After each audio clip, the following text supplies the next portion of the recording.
Welcome back to my YouTube channel. My name is Ines, and this is where we talk about all things spirituality and safely feel the feels.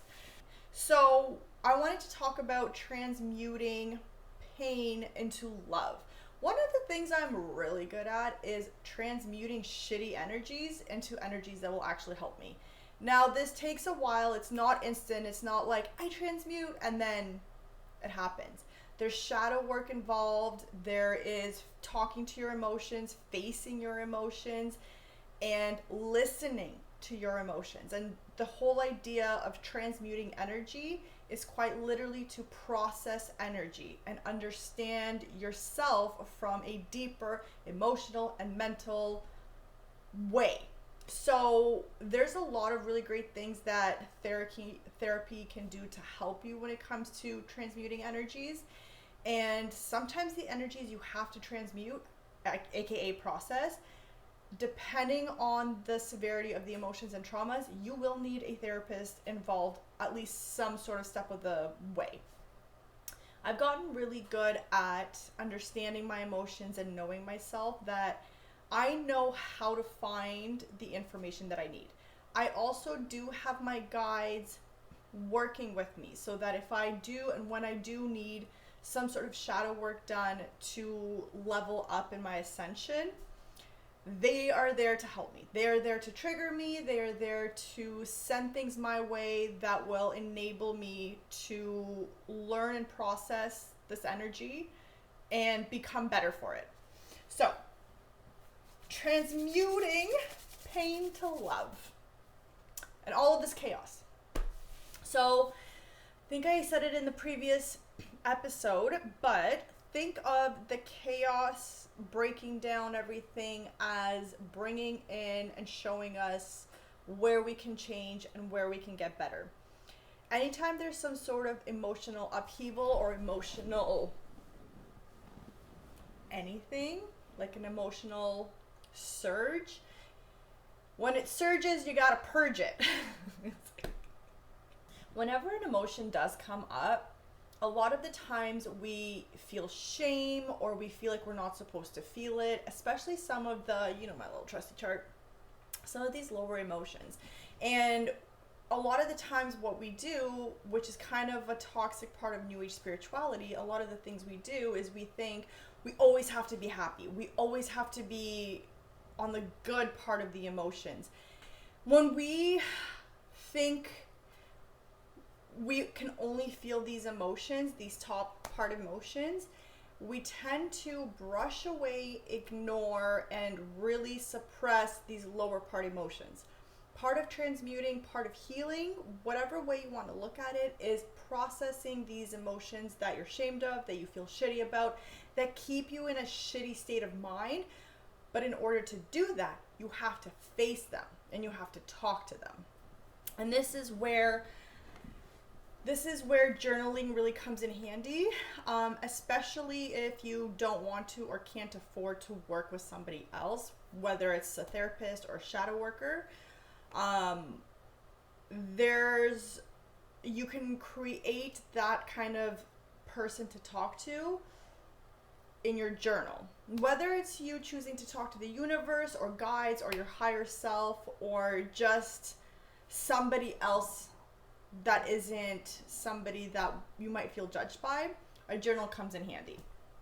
I will warn you, once you start doing this, and especially if you allow your guides to help you, they will send you things that trigger more of this emotion so that you can fully heal. If you are working with your guides and you are overwhelmed, just tell them, please slow down, I need a minute to breathe. And the guides that are looking out for you will always listen to you. If you choose to work with certain guides that are a little bit more pushy, make sure you understand everything about those guides. But for the most part, if a guide ever makes you feel like you don't want to do something, especially if there's threats involved in some sort of way, or if you feel scared, perhaps take a break from working with that guide. You might not be ready yet. Some of the guides I work with, their energy is very intense and powerful. And before I got to know them, I was scared of them. And now that I understand them and I've gotten to know them, it's no big deal. But at that time, I still had things, fears, and issues to work through, which restricted me working with certain guides. So allow yourself to be the same. It's totally fine. And one thing I highly suggest is work with as many various kinds of guides as possible. So infernals, demons, angels, aliens, all of them. At the end of the day, it's all energy. Okay, so let's do transmuting energy. Okay, so a lot of the chaos going on in the world, a lot of disruption, a lot of pain. There's a lot of people. There is a lot of people who are not happy. I feel like, let's scroll through social media. What have we seen on social media lately? What have we talked about with our friends during lunch break, randomly texting, news coming up? All of these things are triggering emotions within you. What are they? There's that deep feeling in the pit of your stomach. What is it? That is a block. But what kind of emotional block is it? Allow yourself to feel these emotions. Allow yourself to be honest with them as well. If you're angry about something stupid, something ridiculous, that's okay. Be angry about it. But ask, why am I angry about this? Why is this making me so mad? And then think about it, sit in it, allow it to talk to you, to tell you. Allow yourself to see through visions why you're feeling this way. Maybe you'll have to go back to a situation and relive it, experience it. Maybe you'll have to experience it a few times to break it down to fully understand why you feel a certain way. With whatever emotion, the more that you restrict feeling it, the more that you suppress it, the more that it's going to linger and haunt you. Whether it's through pushing your mental and emotional states to finally doing shadow work, maybe you'll break down and cry. Maybe you'll just say, I can't take this anymore.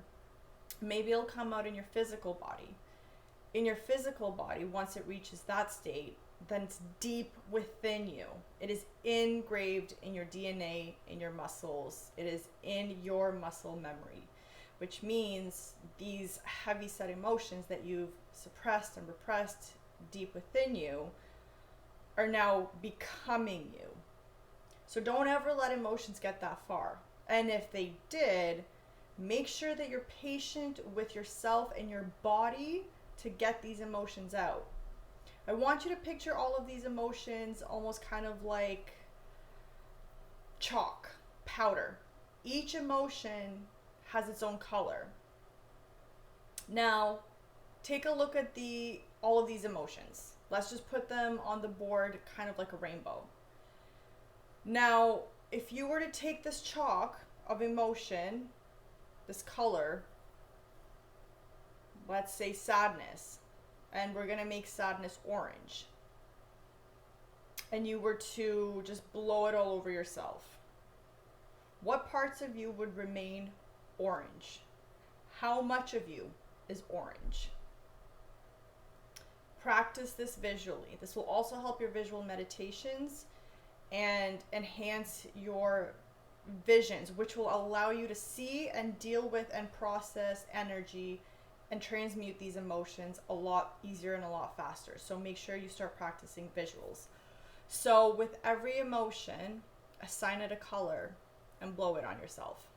Just let it get all over you, almost like chalk or dust in the wind, and you're just in the middle. And as it's settling, pay attention to where it's settling. Pay attention to how much color is on you. So for every emotion that you give a color, which ones are the most dominant and which ones are the less dominant? This is an exercise that you can practice often, regularly with your emotions. This is how you talk to your emotions. And depending on the emotion, depending on how heavy or big it is, journaling about it will help you get it out, which will help you process this emotion. once you're at this stage, once you're at the stage of having been able to talk to your emotions, especially if you journal with them, and you can see each emotion, one emotion might have a quick little, oh, I felt like this, I actually don't feel as bad about it, thinking back, it's totally fine, haha, I reacted. Another emotion might trigger a lot more than you had initially even realized. When you process this emotion, thinking about, and this is going to take work and exercise, when you're processing an emotion, you're thinking about the activity, and you're also at the same time thinking about not just how it made you feel, but how you wanted to feel. So while you're thinking about how you did feel and you start thinking about how you wanted to feel, that is transmuting. That is processing and alchemizing in the simplest forms.